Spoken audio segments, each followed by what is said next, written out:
You're doing all the right things, but why do you still feel like a mess inside? Everyone always says do the work, but what does that actually mean? You may meditate, you journal, you read all the self help books, you might have even tried therapy, but you still feel like anxiety runs the show, that you have no control over your life, or you just feel overall disconnected and uninspired by day to day life. If this hit home, or you're just looking to make your life a bit better, this video is for you. If you want to learn how to do the work that's actually going to change your life, no fluff, you're in the right place. My name's Jackie. I'm an intuitive mental health coach with 2 degrees in psychology. I'm also a certified life coach, and I've been constantly doing the work on myself and my clients for years, and I've seen our lives change for the best. Time to let you in on my secrets. Let's get into it. Misconceptions about the work. When someone says do the work, it could feel so intimidating because this statement is so vague and it kind of sounds like a command. And I don't know about you, but I don't like being bossed around. And there are a lot of misconceptions around it. People might think that it has to be painful all the time, or you have to be positive all the time, or that it simply means stating an affirmation to manifest. Another thing, the work isn't always being productive. It doesn't always have to be a 20-question journal entry. Actually, sometimes it can be about doing nothing, slowing down to recover from burnout or allow clarity to enter. Sometimes it's letting yourself cry and letting it all out. Sometimes it's venting to your journal. Sometimes it's getting the help from someone else. Inner work doesn't look the same for everybody. It doesn't even look the same for the same person on each day.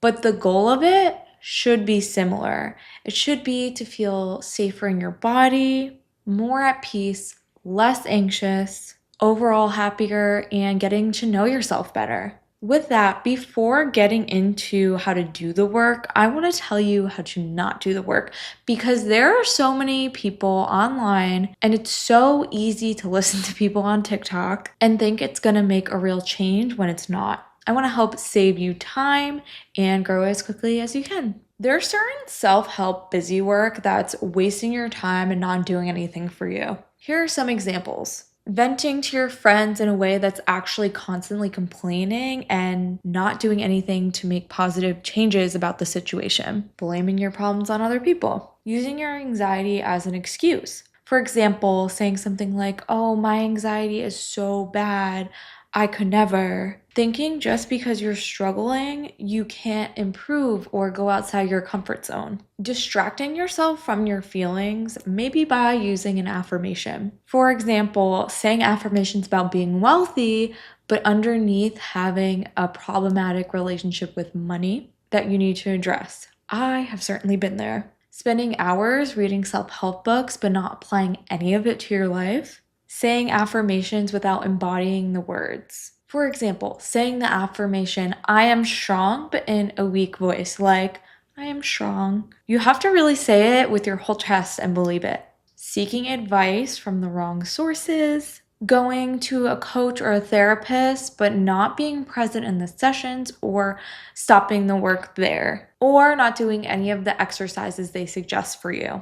I'm not saying these are all necessarily bad, but they're not going to make true progress for you. Now that I have called you out, let's get to the juicy stuff. Oh, I am so excited. So, what is the work and how can you start doing it today? I'm going to go through 6 amazing ways. Number 1, feel your feelings. It is so much easier to pretend they're not there and keep it moving and stay productive, but it's so important to process your emotions or they're gonna catch up with you. They'll become suppressed in your body, which will cause you to have a breakdown at some point. Picture yourself overpacking a really small suitcase and not being able to close it or barely being able to close it and it exploding later on. This is what you're doing when you're not feeling your feelings. It's okay to cry. It's okay to get mad. It is healthy and important to let it out. Being aware and present with your feelings is the first step in doing the work. Number 2, nervous system regulation. Arguably the most important because it all starts with your body and feeling calm physically throughout your whole body. We want our bodies to feel like a calm, serene forest, not a tornado running through a city. My favorite way to do this is meditating, but I understand it could be difficult when you're first starting out or you're in an anxious state. So here are some other ways you could regulate your nervous system. A few deep breaths outside of meditation. I have done this in many public bathrooms when I feel myself getting worked up and I know that I need this nervous system regulation to calm down my body and my heart rate. It's so easy. I will do it with you right now, real quick. Breathe in. Hold for 5, 4, 3, 2, 1. Breathe out. Don't you feel so calm right now? The next one is EFT tapping. I'm not an expert in this. You can look up other videos that'll guide you through it. But the point of it is feeling your fingertips to your body and feeling this contact with the 2 points of your body. And it's very grounding. The pressure points from this are doing tapping on your wrists, your collarbone, under your arms, like this area, around your face. But I just like to randomly do this if I'm feeling off and just like tap around any area of my body that I feel called. My stomach, like this area, if you could see, is something I'm usually drawn to. So just do whatever feels good. Point of this is to get the energy moving around your body and help you feel grounded. Going outside, you probably have heard of touching your bare feet to grass. I know this isn't available to everyone at all times, but just going outside and breathing fresh air can do wonders. Being around nature can help really regulate your nervous system, but as long as you're breathing fresh air, it is helping to regulate you. Getting proper sleep is very important, having a regulated nervous system as well. Exercising is really important too. It helps you to release these endorphins and regulate, and also it's just really good for your mental health. I can make a more in-depth video about nervous system regulation. If you like that, let me know in the comments below. Number 3, reflecting and becoming more self-aware. This is so important because knowing what triggers you and how you react can help you realize the ways that you want to change and grow and decrease stress in your life. It's like taking inventory of a supply closet. You want to know everything that's in there so you know what you can use and how you can use it to your benefit. Some ways you can reflect is number 1, journaling, my personal favorite. Just talking to yourself on paper and taking inventory of what's going on in your day-to-day life. How are you feeling today? What problems are you having? In what ways are you feeling abundant? For 4 years, I've been writing on a blank sheet of paper in a notebook and just chatting with myself every morning. It's done wonders. Next is being aware of your triggers and how you respond to them. For example, let's go back to my lower mental health days. I would get so triggered if I didn't hear from my boyfriend, now husband. And the deeper reason I would get so triggered is because I equated talking to him with feeling safe because I was in a lower mental health state. I would react by spamming his phone and spiraling sometimes into panic attacks, and that wasn't fun for anyone. I didn't like the way I was reacting and how it was impacting our relationship and my sanity, so I made it my business to work on this. It's easy to let triggers win. Trust me, I know, I've been there. But your life really does change for the best when you reflect on it, learn why they're happening, and do the work I'm talking about to make changes in your life.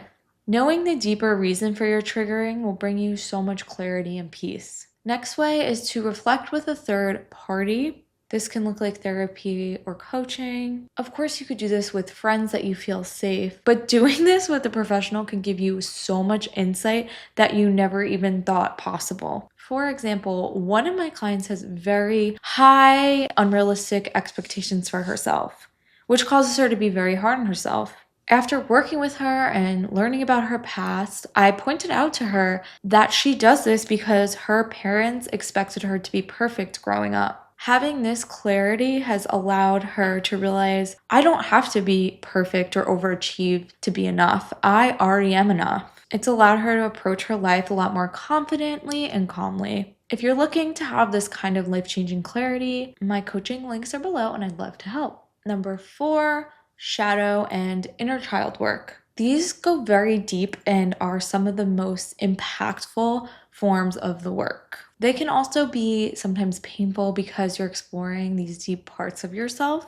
But don't let that scare you away because it's really important to do this work in order to make room for more positive things. Think of it of a rainbow after a storm. It's so worth it. I'm going to briefly describe each one. So, inner child work focuses on healing emotional wounds and trauma from childhood that can impact you in ways you don't even realize as an adult. For example, one of my clients, she was afraid to pursue her dream career path because as a child, she was constantly scolded for getting bad grades in school. So she was afraid to try new things as an adult because she was afraid of messing up like she did when she was a kid. And again, once I pointed this out to her, she was able to go after this career path with more courage. And shadow work focuses on hidden or suppressed parts of yourself. An example of this would be, let's say you're really creative, but in the past, people have judged you about it or haven't cared. So you just suppress this part of yourself, even though it is a big part of yourself. You stopped engaging with it. Shadow work is integrating it into your life again so you can feel like your authentic self and be happier and be authentically you. Of course, both of these can be explored more deeply with a professional like me, but there are ways you could start to do it on your own as well. There are so many inner child and shadow work journals that you could purchase online. There are also abundance of these meditations on this very website. We love YouTube, as well as affirmations dedicated to inner child and shadow work that you could find anywhere. My favorite place for affirmations is Pinterest. It can be really scary to dust off this part of yourself, but dusting makes for a really pretty clean home. I'm really going to town with the metaphors.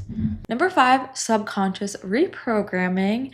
This is definitely the last step. It comes when you feel more safe in your body and less anxious. Tapping into the subconscious mind is what I would consider advanced mode for the work. It's so important though because it makes up 95% of our mind. And we aren't even aware of what's in it. Our conscious mind, which is the thoughts we think when we're awake, what we're actively aware of, that's only 5% of what's in here. Like, that is insane. Think about it. If you use the potential of your full mind, imagine the magic you can create. The sad part is, before you do the subconscious mind work, most of the thoughts and beliefs in the subconscious mind are ones that we didn't choose. Beliefs that were programmed by our upbringing, society, and so on. For example, believing that you can't touch or spend any money in your savings account and only add to it because your family struggled with money growing up. Or thinking that you always have to strive for a higher salary and fancier job title because that's what American society deems as successful. And that's what we were always told to do growing up. It's just crazy how many beliefs like this exist in our mind that we aren't even aware of. So let's fix it. So how do you seep into this part of your brain? Repetition. There are various tools you could use for subconscious mind work, but these are ones I personally use and have worked well for me. Number 1, sleep tracks. I don't know if you've ever seen this episode of Friends where Chandler uses the tape recording to try to quit smoking. This is a sleep track. Basically, they're repetitive statements of the person you want to become that you listen to while you sleep. Listening to them while you're sleeping allows the subconscious mind to seep that information in and have these new beliefs about yourself. For example, a sleep track about wealth with wealth affirmations if you want to attract more wealth into your life and have a better money mindset. There are so many good ones on YouTube. For example, my good friend and former coach, her name is Julie Ray. She has a great one on YouTube about self, identity, and beauty and confidence. You should totally check it out. I'll put the link below. Number 2, repeating affirmations out loud in the mirror with your whole chest until you really start to believe it's true every day. Number 3, visualization. So this is you sitting in a quiet space, maybe putting on healing frequency music if that feels good, and thinking about the thing you want most and imagining it happen, watching the scene unfold, thinking about where you are when it happens and the feelings that you'll feel when that amazing thing happens to you. Feeling these feelings repetitively will help bring it closer. It will tell your subconscious mind that this is your reality. You can also do this via guided meditation if you have trouble focusing. I actually have a really good 5-minute visualization meditation that is perfect for beginners. Number 4, my personal favorite, abundance scripts. This is a 3 to 5 minute voice recording stating your specific desires and identity shifts that you're looking to make. By listening to this every day, your subconscious mind will start to believe it's yours. I listen to mine in the morning and before bed every night. And I can customize one for you as well in the link below if you're interested. They're truly so fun, effective, and pretty low commitment. Consistency is so key here. If you really want to reprogram your subconscious mind and shift your identity, repeating these practices is what's going to make the change. And please be patient with it too. Give it time. It could take a few weeks or even months of being consistent to see the external change. Number 6, actually doing it. I'm not talking about the work itself. I'm saying like practice what you preach. As you're uncovering and learning more of yourself, it's important to not be all talk. You can do everything I just talked about, but if you're still not setting boundaries, if you're still not saying no because you're scared, what's the point? Action speaks louder than words. Action's scary, but action is what creates changes and helps you become the person that you're looking to become. Healing is only real if it shows up in your choices. I want to let you know how you know that the work is actually working. There are a few signs and changes you will see, such as you'll feel calmer, your heart rate won't be constantly elevating, you'll be less anxious, you're not as jittery, and you're much more at peace. You have more control over your emotions. Listen, I'm a very emotional person. I react very intensely and quickly, but I get over it quickly as well. Hello, Aries moon. And keep in mind, this is after years of work and I still wear my heart on my sleeve. And that's okay, because before I started doing this work, I literally barely had any control over my emotions. You aren't overthinking as much. Overthinking is very human, but that'll start to decrease, as well as your stress. You feel much more excited about your life. You're proud of the person you're growing into. You're starting to notice things work out for you a bit more. It might be big, it might be small. It could be simply getting your favorite parking spot at the grocery store.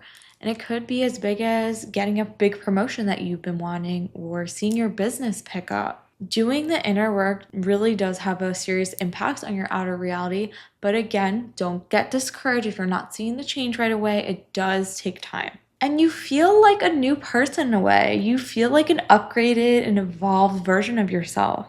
You just feel that good things are always around the corner. Listen, I'm not going to sit here and say that this is easy. Doing the work could be hard at times, but it is so worth it. And again, please be patient. Even if you listen and apply everything, it still takes time. And you are already one step ahead because you watched this video, which shows the love and commitment you have to yourself. So I am so proud of you for that. Like I said, the work looks different for everyone. So take the tools that resonate most and go out there and change your life. I'm going to be releasing a meditation to pair with this video. So make sure you subscribe and hit the notification bell and be on the lookout for that. And if you're ready to speed up the results of the work with a fun coach, my coaching programs are open and I'd love to support you. I have a long-term program as well as a single session if you just want to try it out. I am sending you so much love on this inner work journey. Keep doing the work.